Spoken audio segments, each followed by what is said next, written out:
ipapakita ko sa inyo kung paano ko ginawa ang dress ng basic na ito. Okay. Ito na yung dress. Okay? Ayan. Ito ang likuran niya. Una, nilalapat muna sa basic yung mga laces. And then, itatacking.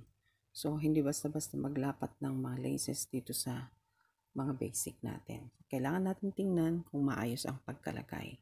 Okay? Yan. And then, itacking.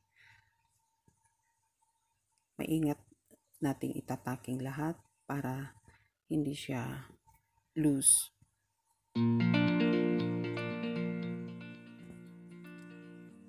Okay?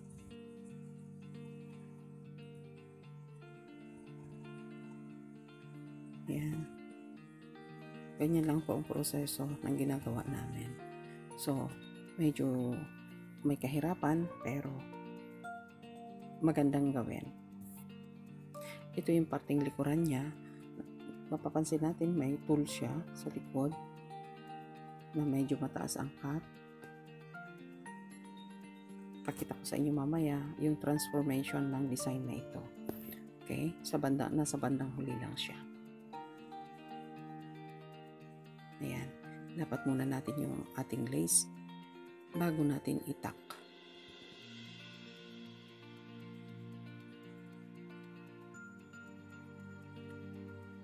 Ayan. So, kailangan nating mag-shadow para pantay sila doon para sa kabila. Gupitin natin yung excess at yan ay matatambunan ng lace na galing sa harapan. Ayan. Okay.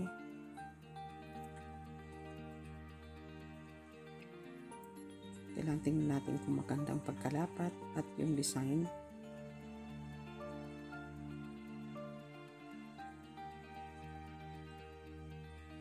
Okay. Ito na, gupitin na natin yung mga hindi natin kailangan.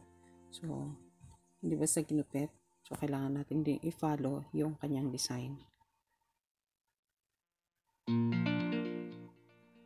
Then, pin. Alisin lahat ng hindi kailangan na parte. Okay? Then, now, tacking naman natin ngayon para ma-secure yung gilid nung naputol nating lace. Okay? Alisin yung mga hindi kailangan na parte. Dito na yung parting likuran. At saka naman natin itap ito. Ganito lang ang proseso ng paggawa ng dress. Okay?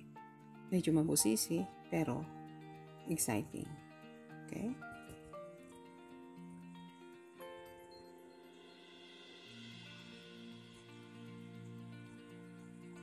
Pasensya na kayo kung hindi ko nagpapakita yung paggawa ng padron nito dahil nung nagmamadali ako, hindi ko na mai-record lahat-lahat. Apat na magkakapatid itong sabay-sabay na ginawa. Order lahat itong mga ginagawa ko sa ngayon. So, from scratch. Ayan, kailangan iset din ulit natin dito sa may parting kilikili niya. Ayan, kailangan maayos yan. Okay?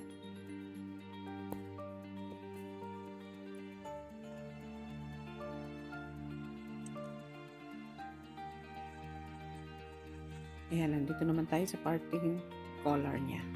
Set naman natin ito. So, ayan. Ito na siya ngayon. Ito na yung likod. Okay. Then, punta tayo sa may skirt niya. Pagkatapos may set, yung front niya, alisin natin yung excess na tela sa tagiliran. Okay? And then, i-baste natin. Kailangan natin mag-baste para hindi siya nagalaw kapag aalisin na natin doon sa fitting form. And then itong kabila, nauna natin ginawa and then inalis natin and then isinado natin doon para sa kaliwang parte, ay kanang parte. Okay?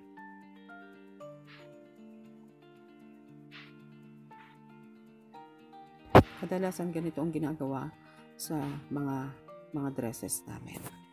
mga orders na dresses. Okay? And then, andito na tayo sa pagbuo. Ngayon, pasadahan muna natin doon sa parting waist. At yan ang susundan natin mamaya. Okay? Yan. Pag napasadahan na, doon naman tayo sa parting armhole. Maliit lamang yung inilalagay kong allowance doon sa parting armhole. Ito ay 3/8. Okay? Now, ikabit na natin ang kanyang manggas. So, kailangan paglapatin natin yung mga notches ng body at saka yung notch ng sleeve. And then, yung joint dito, ilapat natin. Joint sa sleeve at saka yung joint ng kanyang body. Then, pasadahan na natin. Okay?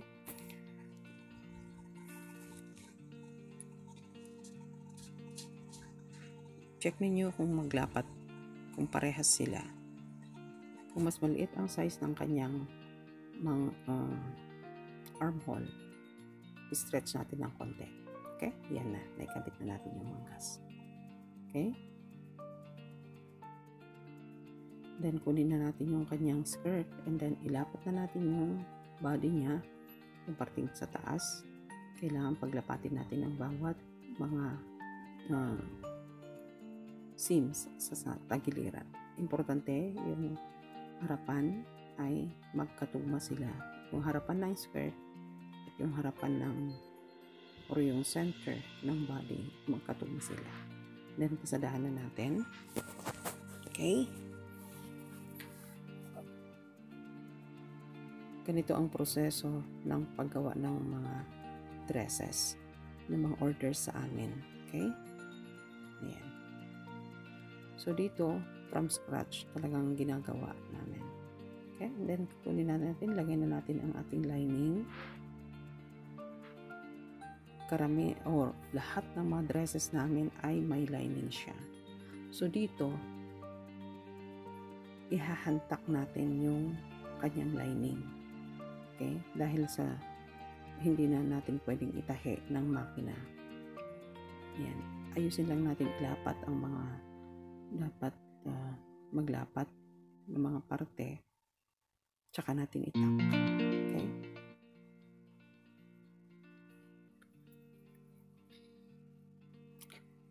Ayan. Ganyan po ang proseso natin. Okay? Yan sa tagiliran, lagay naman natin ngayon. Tapat natin yung tagiliran ng lining sa main material. Okay? Ganyan. Kailangan natin pin muna lahat bago mag-tuck. Okay? Malapit na tayong matapos. Ayan, tacking na tayo.